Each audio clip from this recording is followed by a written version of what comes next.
Hola amiga amigos, it's me Ken Pasabal Ginusto yan. So welcome back to my YouTube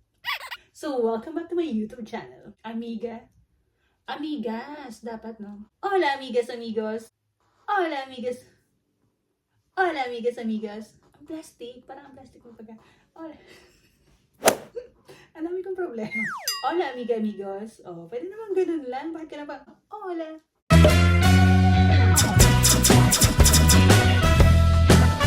Gusto niyo ba yung bagong tawag ko sa inyo? Or ano? Iniisip ko pa lang naman palitan, pero kung may violent reaction kayo, pwede niyo namang i-comment din, okay? For today's video, mag-unpack ako ng aking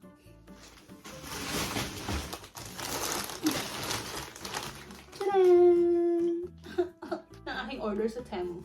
At alam niyo ba ang toxic trait ko? Kwentuhan ko muna kayo ng panimula. So, naisipan ko na 3 minutes ago lang, naisipan ko na sabi ko, gusto ko ng ano yung una kong naisipan, yung diffuser. Nagpabili ako dun sa nang i-stress sa akin lagi. So, meron akong diffuser. Kasi parang nare-relax ang aking kaluluwa. Kasi talagang bakit nakakasira siya ng aking aura. So, dahil meron na ako nito, sabi ko, isusunod ko ang scented.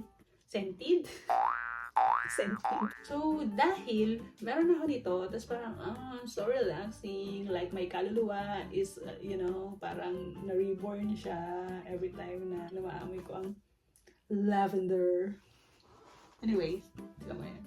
Eto na, so naisipan ko ng scented candle. Tapos, bago pa ako bumili ng scented candle, sabi ko, ano kaya gumawa ko ng candle? Tapos, sinearch ko kung paano gumawa, tapos nakita ko, madali lang pala. Like, kailangan ko lang ng soy wax, ng scented, bakit ba scented? Sino ba si scented? Oil, scented oil. Diba? Scented oil ba yan? Tapos yung wick. Tapos kung gusto ko pa ng color, pwede kong lagyan ng ibang kulay. Super madali lang siyang gawin kasi iboboil ko lang yung wax, tutunawin ko lang yung wax, tapos i-ready ko lang yung, glass pa pala. Saan ko lalagay yung candle? Kailangan ko pa pala ng jar or glass para dun sa candle. Pero, madali lang siyang gawin. Nakita ko. Tapos, naghahanap-hanap na ako sa Temu ng mga, sa Temu may soy wax din. So, andun na lahat. May wick, may jar. Hanggang sa nakita ko na yung tinitinda sa Temu. Mga set na, per set. So, sabi ko, parang mas makakatipid ako kapag per set yung kukunin ko. O di ganito na ang nangyayari. Favorite ko na. Ano ba tawag doon? Add to cart. Hindi ko siya rin chine-check out. Tapos, kakabrowse ng paano gumawa ng candle. Yung lumalabas na sa feed ko, sa lahat, sa Instagram, sa Facebook, sa TikTok kasi ako unang nag-search, sa YouTube. Ando na lahat ang how to make candle na ang lumalabas sa feed ko. Tapos, hanggang sa lumabas sa feed ko yung mga magagandang design na ng candle, like yung mga coffee na candle, yung mga may rose, may mga desserts. At alam niyo ba ang toxic trait ko? Kaya ko to eh. Ang galing. Parang kaya ko yan. So sabi ko, ang ganda ng candle na to. Parang kaya ko tong gawin. So, umiral na ang pagka-bida-bida ko. Hinanap ko siya saan. Kasi parang sabi ko, paano ginagawa yung mga rose? Diba? Ang hirap nun. So, yun pala, merong mold. Meron siyang hulmahan na silicone. At nakita ko siya sa Temu. Marami siyang klase. So, ano pa nga bang ginawa ko? Umabot na ako sa punto na pinagkukuha ko na rin yung mold. So, ngayon, mag-unpack na tayo at excited ako. Ano ba? Magtatayo na ba ako ng business? Malay nyo naman, hindi natin sure ang mga susunod na kabanata ng aking buhay. Baka mamaya, puro candle na yung feed ko dyan. Huwag kayong kasalanan to ng meta eh. Mali yung kulay ng stocking ko. This is not what I ordered, Temu. Or dalawa ba ang order ko? Bakit black? Ganito ang order kong kulay. Coffee yata yung order ko. Ito na ba yung coffee? Black to eh. Sinuot ko ba ito? Magiging black to eh. Sinuot ko ba magiging brown siya? Baka naman dahil madilim lang, no? Oo nga. Ay, parang nagiging skin tone siya pag sinuot. Hinasgahan mo agad. Parang na-x-ray. Ang galing. Okay. Sorry, tayo mo. Pinapatawad na kita. Hindi yan pang candle, ha? Pang sarili ko yan. Yung mga nasa ibabaw ang una natin. Uy, what's this? Dun dun dun. Anong laman? Uy, ang liit. Teka lang, nakapigilong ko. Hala. Nag-expect ako. Ang liliit niya at ang super liit. So, parang hindi kasya yung mga design na kinuha ko. Yung rose, yung flower. Ang liit niya. Pero maganda. Ang liit. Okay, maganda siya ha. Ang ganda, tingnan nyo. Mag-o-open na talaga ang ano pwede kong itawag sa ano ko? Shop. Ken's Candle. Ken's Candle. Candila. Uy! No, that's the best idea ever. Candila. Pwede ba yun? Parang, ang pangit kasi Ken. Dila. Candila. Dila na Ken. Ano ba yun? Candle dapat. Or Candila or Candle. Uy! Uy! Kendall Jenner. Paki-comment na lang dyan kung ano pa yung maisasuggest nyong pwede kong ipangalan sa aking candle business this coming 2040. Ang ganda niya. Pero, hindi ko na-expect na ganito siya kaliit. So, kung bibili kayo sa Temu at makita nyo to, ganito lang siya ha. 12 pieces. Okay, meron na tayong jar. Ano siya? Tin cans. Excited na ako. Wala ka din. Kahit malayo pa ang bundas. Uy, bakit dalawa? Isa lang yung order ko dito ah. Dalawa pero magkakulay. Black siya. Or baliktarin ko na lang. Ito gamitin ko. Ay, may notebook pa pala ako na order. Para to sa Spanish class. Kasi mag-New Year na. So, New Year, new notebook. Isa para kay Word. Isa ka klase ko. Next! I think this is the sort. Ano to? Ay. Ito yung mga siguro. Let's open. Excited na ako sa aking Candila business. Ang pangit na lang pakinggan ka ba? Dun. Sama-sama na siya, guys. Uy! May pang dessert. Pang mix to. Oh, ito yung parang laki nito dun sa jar. Siya naman siguro yun. Ito yung wick mixer sticker. Sticker siya para dito sa sa wick. Ang tawag dito, holder, basta. Dalawa lang yung free niya. Ano siya, yung isang package nito. Ay, may expiration pala siya. Pero matagal pa naman. August 28, 2029 pa ang expiration. So, halimbawa na busy ako, gawin ko ang candle ng August 27, 2029, ganun. Kinabukasan, expired na. Ba't ka umabot ng 2029? Anong ginagawa mo sa buhay mo? Gano'n ka busy? Baka isang ganito lang dun sa isang jar. Kaya yun. Malalaman natin yan sa pagbabalik.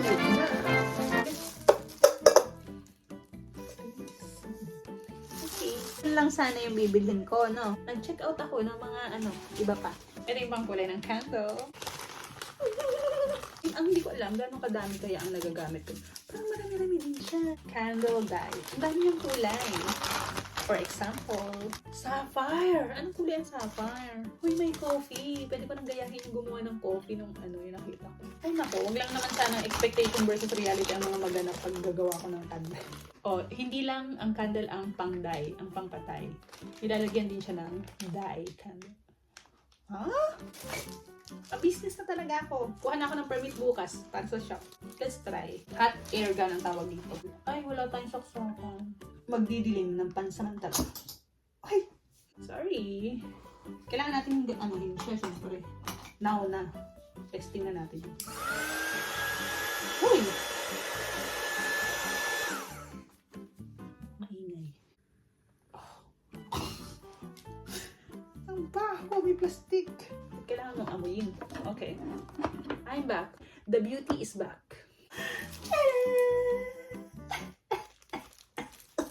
Sakto lang yung sticker. Maliit lang siya. Pero kasi maliit lang din yung tin cans ko. So, parang sakto lang siya. Oh, may warning pa ako sign. What's this? Ooh! Ano to? Yung oily yata to. Ito yung perfume oil. Pinili ko to. Peppermint lavender. This is my favorite. Rose. What is this?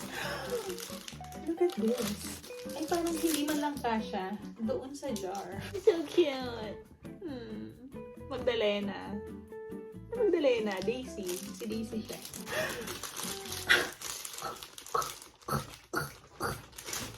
Ay, oh. Flower nga ba to? Pwede na talaga ako magtayo ng pabrika. Ang dami nito. Ano ka? Professional talaga, ha? Gusto mo magpaka-professional talaga?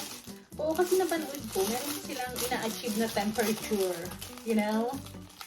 Ng candle. You know? Hindi basta-basta na pag natunaw mo na siya, dapat meron siyang akmang temperatura. Naiintindihan mo? So, sa candle lang ba to? Or pwede to sa karne? Ganito din yung nakikita ang thermometer na pang karne. Tinutusok sa laman. Masisira yung cutics ko. Ano ba? Dali na. Ito. Wait. I have to try it. Kung gano'n siya. Ah! It's working. Baka may lagnat ako.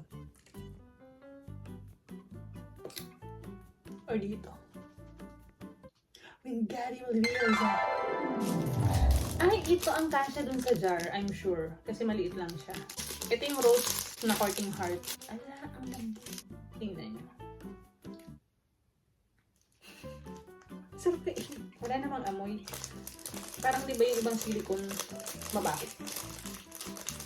Mema ka lang. Gusto niyo bang buksan ko rin yung iba? Mamadali kasi ako eh. May taxi kasi naghihintay sa labas. Look at this! He sells seashells in the seashore. Oh, ito na buksan. Masyado kang bida-bida. Gusto mo pa. Ay, bakit nito? Oh, ito bubuksan ko kasi hindi kita gawa ng may barcode. Ah, ito maliliit. Pwede ito dun sa iba. Napakaliit naman ito. Hindi ko in-expect na ganito siya kaliliit. Ayan. Look. Ang liit niya, like, tinan nyo, isang kuko. Tinan nyo naman kung gano'ng kaliliit na parang tundok na siya. Oh. Alam mo, ang kinakatakot ko pag tatanggalin ko na yung candle dito, baka mapigas. Okay, this is the extra soy wax. 100, yung ganito is 100 grams lang to. Tcharan! Okay, kumuha din ako nito. Pantusok to ng ano. Yan, pag gumawa ako ng rose dyan, pwede kong tusukin ito. Magigit na. Pangtusok. Buksan natin kasi tabon ng ano, itong sticker. Sticker? Ay, sticker. Ito yung magandang rose. Ito kasya dun sa ano. Kasi masyado siya mataas na. Dun sa jar ko. This is ano, rose. Ito, rose. Ay, kasi gaganyan ko siya. Ito yung panglagay ko dyan sa mga ano na yan. Dropper. Pang tiki-tiki.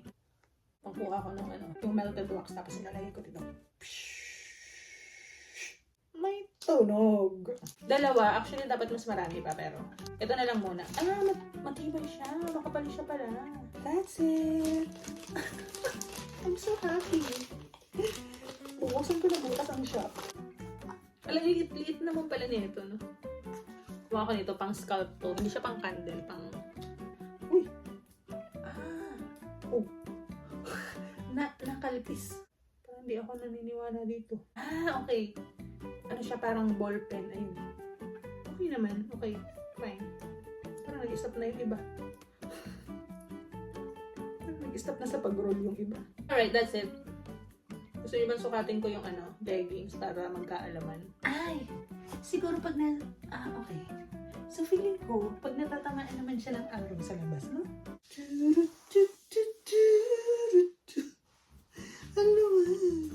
Ayun lang naman, salamat sa pagsama niyo sa akin for today's video. Wala akong Christmas vlog. Actually, may Christmas vlog ako. Pero dahil ang arte ko, baka next Christmas ko na naman ma-upload yun. So, that's it for today. Yun lang naman. Ito ang pwede. Ito ang gagamitin ko dito. Dito para pagbuklat. Merong, ano ba to? Bonggabilya. Parang ilang-ilang, no? Ano ba to? Or gumamela. Well, yun lang. Abangan nyo ang susunod na kabanata. Salamat sa iyong panonood. At pagsama hanggang sa susunod. Bye!